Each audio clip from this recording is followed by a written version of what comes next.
আসসালামু আলাইকুম। আজকে আমরা সমাধান করব পঞ্চম শ্রেণীর প্রথম অধ্যায় পৃষ্ঠা নম্বর 5 খালি ঘর পূরণ।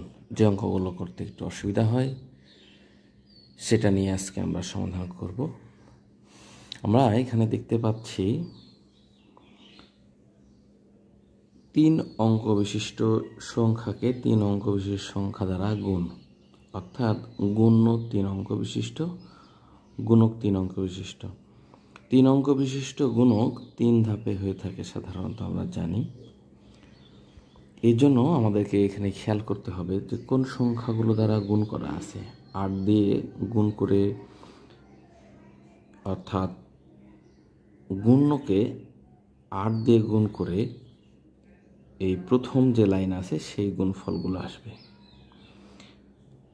গুণ্যকে 1 দিয়ে গুণ করে দ্বিতীয় যে ধাপ আছে সেইটা আসবে। গুণ্যকে এই তৃতীয় স্থানের যে খালি ঘর আছে সেই সংখ্যাটি দ্বারা গুণ করে আমাদের এই যে তৃতীয় ধাপের যে অঙ্কটি আছে সেটা আসবে।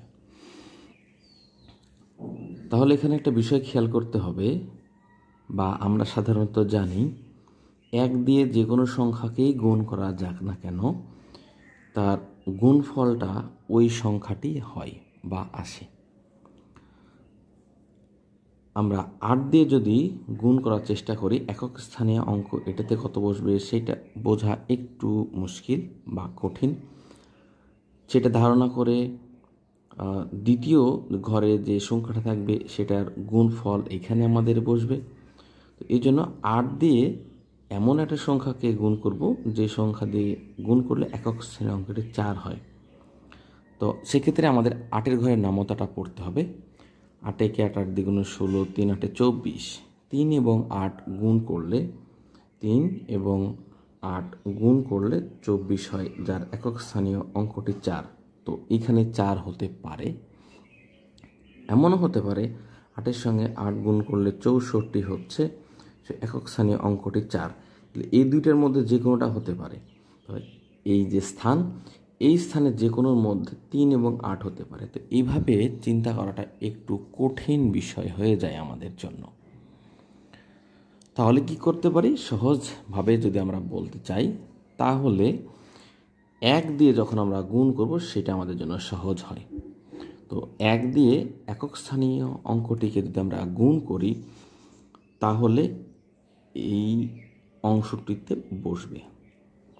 তাহলে 1 দিয়ে, অর্থাৎ দ্বিতীয় সংখ্যাটি দ্বারা যখন আমরা গুণ করব তখন গুণফলের শুরুতে আমরা আগে একটা শূন্য বসাই, সেই অনুসারে আমরা একটা শূন্য বসালাম। তাহলে 8 দিয়ে এমন একটা সংখ্যাকে গুণ করব যেন গুণফল আমাদের 8 হয়। তাহলে গুণফলটা 8, অর্থাৎ এই ঘরটিতে আমাদের 8 বসবে। আবার 1 দিয়ে এমন একটি সংখ্যাকে গুণ করব গুণফলটি যেন 2 হয়, তার মানে এই খালি ঘরে আমাদের 2 বসবে। একই রকমভাবে আমরা দেখতে পাচ্ছি 1 দিয়ে 2কে গুণ করলে আমাদের গুণফল 2 হয়।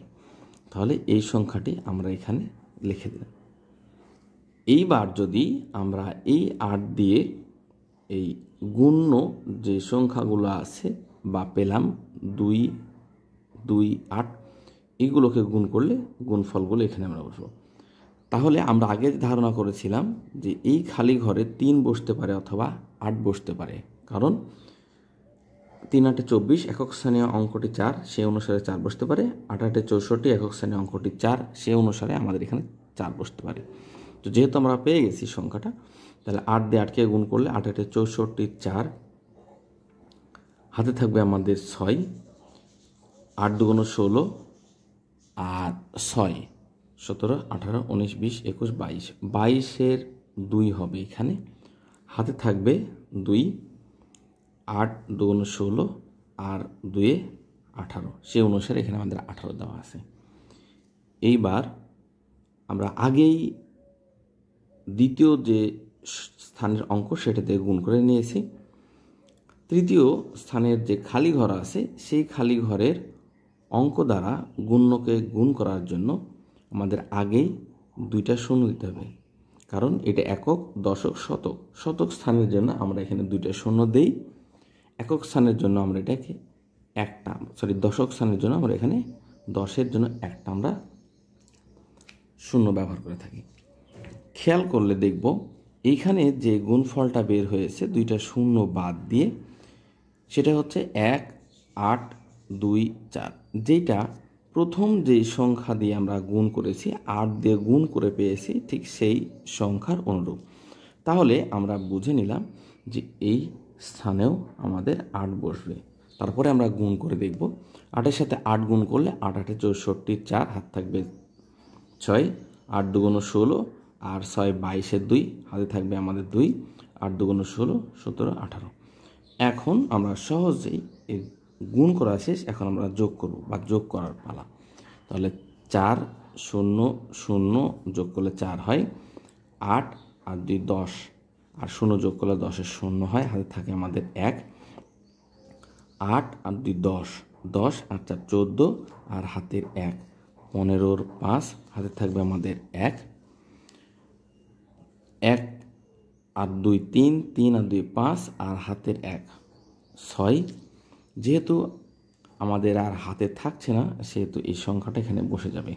তাহলে এটি হচ্ছে আমাদের খালি ঘর পূরণ। ধন্যবাদ সবাইকে।